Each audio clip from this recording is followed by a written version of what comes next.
تو مکتب فراہی یا مکتب غامدی کی اس کی آپ کوئی کیا وہ گارنٹی؟ یہ بھی اسی طرح فرقہ بن جائے گا آگے جا کے اگر ابھی آپ کہتے نہیں بنا؟ بن جائے گا تو اپنی موت آپ مرے گا، اور اس کے بعد اللہ کی عدالت میں لوگ پیش ہوں گے اور اللہ تعالیٰ ان کا یہ لازمی تقاضا پھر نہیں ہے، یہ ایسا ہی ہوتا نہیں ہونا نہیں چاہیے. یعنی اگر انسان جو ہیں، اگر انسان اس روایت کو لے کر کھڑے ہوئے ہیں، مثلا ہم نے کبھی غامدی صاحب کے 20 تلامذہ ہیں، کبھی آپ نے ان کی زبان سے سنا ہو کہ غامدی صاحب غیب سے الہام پا کے گفتگو کرتے ہیں؟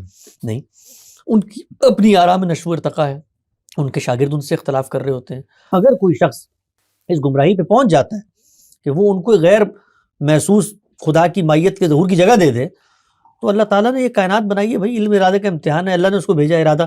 آخر شیطان کو بھی اللہ نے کسی کام پر مقرر کیا تھا نا، وہ اس سے ہٹ کے دوسرے کام پر آ گیا. تو اللہ تو مقرر کریں گے لوگوں کو، تو لوگ انحرافات بھی کریں گے. تو قرآن نے بتا دیا وَلَا تَزِرُ وَازِرَةٌ وِزْرَ أُخْرَىٰ، میرے ذمہ کوئی نہیں ہے. خود سیدنا مسیح کا مکالمہ پڑھے نا قیامت میں جو انہوں نے کیا ہے، انہوں نے کہا بھائی جب تک میں ان میں تھا تو اس وقت تو یہ صورتحال نہیں تھی، باقی اس کے بعد آپ جانیں یہ لوگ جانیں. تو ہم لوگ اصلاً اس جگہ پہ کھڑے نہیں ہے کہ جی ہمارا مثال کے طور پہ فرقہ بننا چاہیے نہیں بننا چاہیے. ہم نے دین کی ایک دعوت پیش کی، ایک نظام فکر پیش کر دیا، ہم سے مراد ہماری فکر کے جو اساتذہ ہیں انہوں نے. اس کے بعد یہ دنیا کے لیے کھلا ہوا ہے. اچھا، دنیا کے بارے میں بھی آپ یہ ذہن میں رکھیں کہ دنیا جو مکاتب فکر کی طرف اپروچ کرتی ہے، وہ یہ ضروری نہیں ہے کہ وہ مکتبہ فکر اس کو کنونس کر کے اس جگہ پر لے جائے. کچھ ضروریات ہوتی ہیں، کچھ حالات ہوتے ہیں، کچھ شخصیات ہوتی ہیں.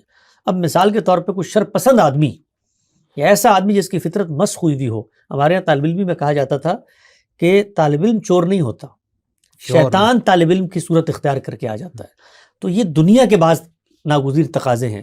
تو ہر علم کی روایت کے اندر بعض کم ظرف لوگ شامل ہو جاتے ہیں، شیاطین بھی طاقت کرتے ہیں. اور شیاطین کی طاقت کا مقصد یہ ہوتا ہے کہ اگر یہ فکر دین کی ریلیونسی ثابت کر رہی ہے تو اس کو توڑو، اس سے بدزن کرو. اس میں پھر یہ بحثیں پیدا ہوتی ہیں، جانشین کی بحثیں، خلفاء کی بحثیں، متفق علیہ تشریح کی بحثیں. اس کے لیے ان کو مجبوری تقلید نافذ کرنی پڑی، کیونکہ تقلید کو نہیں لے کر آئیں گے تو لوگ سوچیں گے تو اختلاف پیدا ہوگا. یعنی اس کے بھی کچھ مفاسد ہوتے ہیں، اختلاف کے بھی مفاسد ہوتے ہیں، اس کو کم کرنے کے لیے تقلید پیدا کر.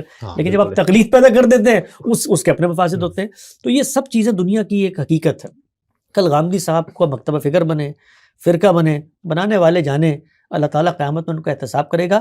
ہمیں یہ بات سوچنی ہے کہ میرا آپ کا امتحان کہ آج ہم کہاں کھڑے ہوئے ہیں، ہم آج جہاں پر کھڑے ہوئے ہیں ہم اس کا جواب دینے کے مکلف ہیں.